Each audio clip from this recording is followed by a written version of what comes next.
जब बात सिंपल मैंने समझाया है, आपको लिखने का टाइम दिया था, स्क्रीनशॉट लेने का टाइम दिया था। बात कंटिन्यूस में चलते हैं, बात कंटिन्यूस की पैदा होगी रात था रही थी रेड में। कहने बोलो जिस वाक्य के अंत में रहा था रही थी रहे थे आते हैं वो अपना होता है बात कंटिन्यूस।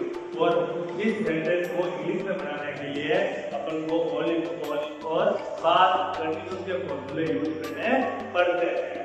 और इसकी हेल्पिंग वर्ब है वर्ब और मेन वर्ब है वर्ब के साथ फॉर्म के साथ आइए। बेटा मैंने आपको पहले ही बोला था जब भी कंटिन्यूस का जिक्र होगा, जब भी कंटिन्यूस टेंस का जिक्र होगा तो उसमें मेन वर्ब आपके वर्ब की फर्स्ट फॉर्म के साथ आईएनजी फॉर्म लगेगी। ठीक है ना बेटा? तो आगे अपन देखते हैं इस टॉपिक में क्या होने वाला है। ठीक है, देखो पहले अपन क्या लेते हैं सब्जेक्ट।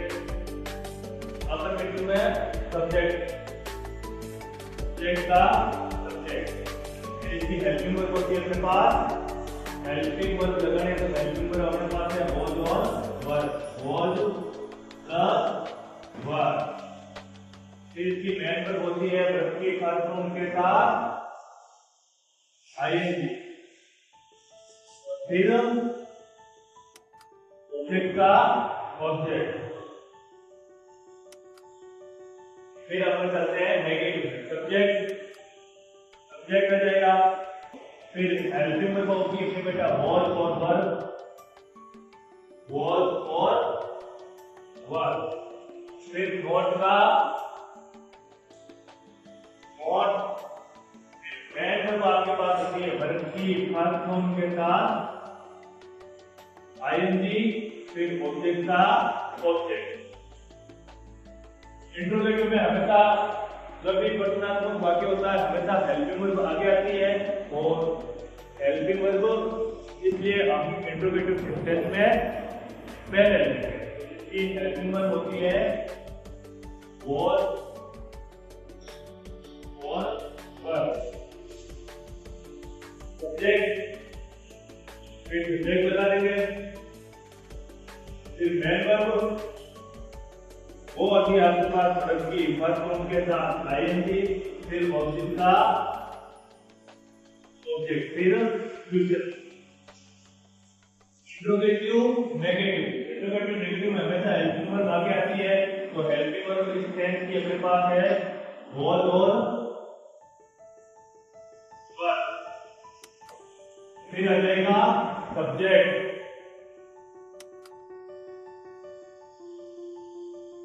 फिर और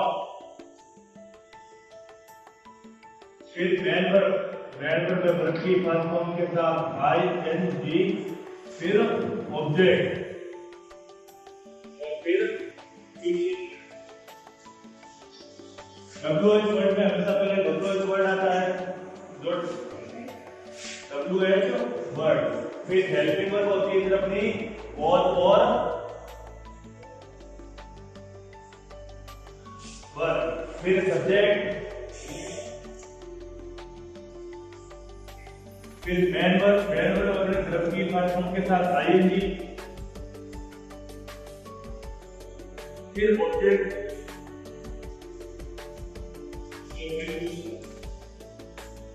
सिंपल सी बात है बेटा कि ऑब्जेक्ट किसी सेंटेंस में जो कार्य करने वाला होता है या कोई कार्य करने का बोध कराता है तो अपन सब्जेक्ट बोलते हैं। जैसे कि कर्ता किसी काम को करने वाला या किसी व्यक्ति द्वारा या किसी वस्तु द्वारा कार्य का करने का बोध होता है उसको सब्जेक्ट के रूप में प्रयोग करते हैं।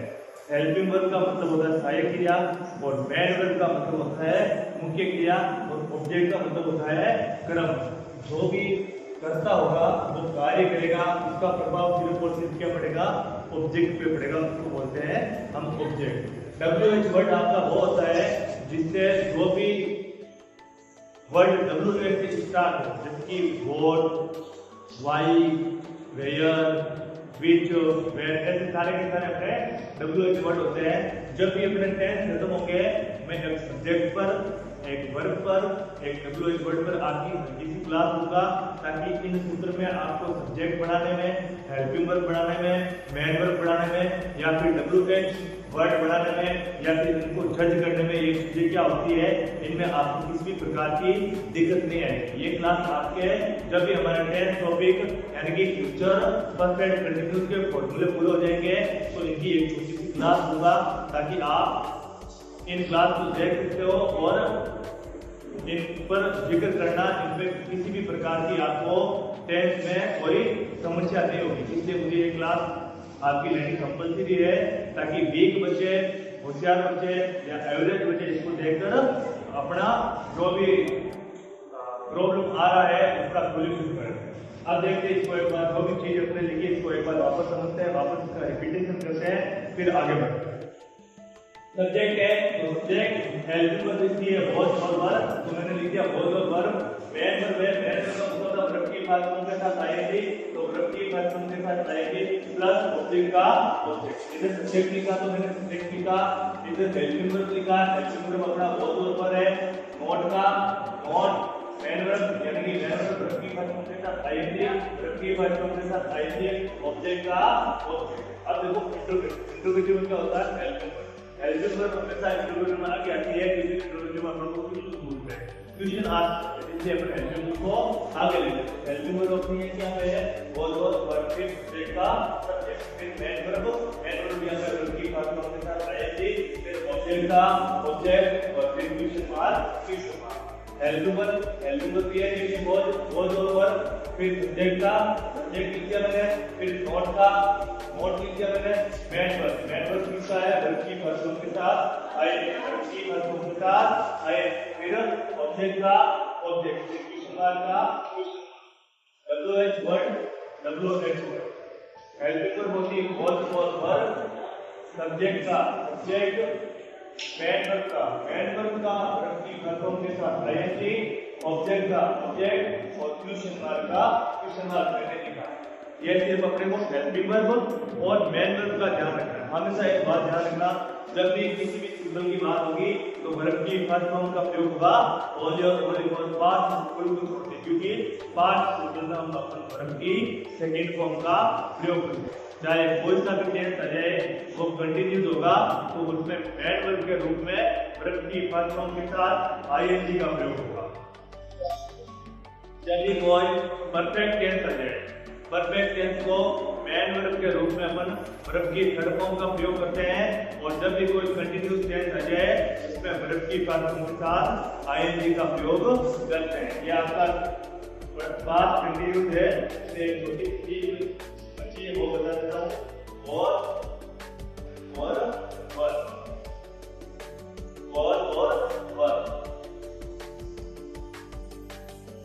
इसमें कम अक्षर होंगे और सिंगुलर सब्जेक्ट को लेके चलेगी, तो ये वर्ड किसके साथ आएगा, सिंगुलर सब्जेक्ट। सिंगुलर सब्जेक्ट अपने के कौन कौन से होते हैं, ही, सी, इट, देम, ये सारे के सारे अपने होते हैं सिंगुलर सब्जेक्ट। अब अपना वर्ब किसके साथ प्रयोग होगा, प्लूरल सब्जेक्ट। प्लूरल सब्जेक्ट कौन कौन होते हैं, आई, वी, यू और दे, ये होता है प्लूरल सब्जेक्ट। प्लूरल सब्जेक्ट,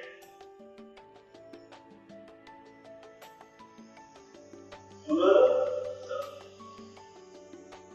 पर इसमें एक छोटा सा टेक्स्ट सेक्शन है, यानी कि अपवाद है, ध्यान रखना इंपॉर्टेंट है। एक क्या है,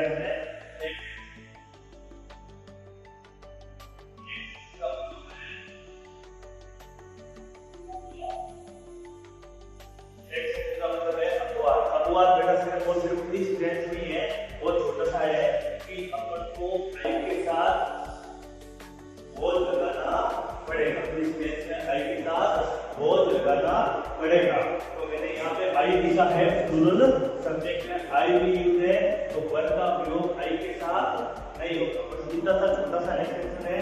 और हमेशा एक बात ध्यान रख लेना बेटा, हमेशा एक बात ध्यान रख लेना, जो आई है, आई वो कंटिन्यूस की वर्ब को लेके वर्ब को लेके चलता है, एक प्रेजेंट कंटिन्यूस की लेके चलता है और पास्ट कंटिन्यूस की लेके चलता है। ये बात याद रखो, आप ये चीज याद रख लो, फिर कभी आई बजट एम को लेके चलेगा और पास में बहुत को लेके चलेगा और बाकी के सब का सेटलमेंट ठीक है। बहुत हमेशा सिंगुलर सब्जेक्ट के साथ जो होगा ही इट नेट और एम प्लूरल सब्जेक्ट के साथ जो होगा आई भी यूज है, मगर मैंने यहाँ आई को हटा दिया। आई यहाँ पे बेटा और सिर्फ एक्स के रूप में प्रयोग हो रहा है, अपवाद के रूप में प्रयोग हो रहा है। यहाँ पे आई के साथ सिर्फ और सिर्फ वॉज का प्रयोग होगा। तो धन्यवाद दोस्तों, आज का टॉपिक अपना इतना ही है। बात मिलते हैं नेक्स्ट क्लास में। उम्मीद करता हूँ, आशा करता हूँ, आई होप मेरी क्लास आपको पसंद आई होगी। कल आपके time to time next video upload कर दिया जाएगा और नेक्स्ट वीडियो आपका रहेगा पास्ट परफेक्ट टेंस का। और आप मेरे चैनल पे बने रहिए, आपको हर इंग्लिश के सब्जेक्ट की, हर टॉपिक की आपको अप टू डेट वीडियो मिलती रहेगी, टाइम टू टाइम वीडियो मिलती रहेगी। उम्मीद करता हूँ मेरी क्लास पसंद आई होगी। मेरी क्लास को, मेरे चैनल को आप प्लीज एक लाइक और सब्सक्राइब कीजिए, ताकि आपके एक लाइक और एक सब्सक्राइब से मैं मोटिवेट होता हूँ और मुझे वीडियो बनाने की और इच्छा जागरूक होती है और मैं वीडियो बनाने के लिए बहुत उत्साहित होता हूँ। मैं उम्मीद करता हूँ, मैं आशा करता हूँ कि मेरी क्लास आपको एक बार फिर से पसंद आई होगी। आप मुझे सपोर्ट करते रहिए, आपके प्यार और सपोर्ट से मैं आगे बढ़ूंगा। जय हिंद, जय भारत, धन्यवाद।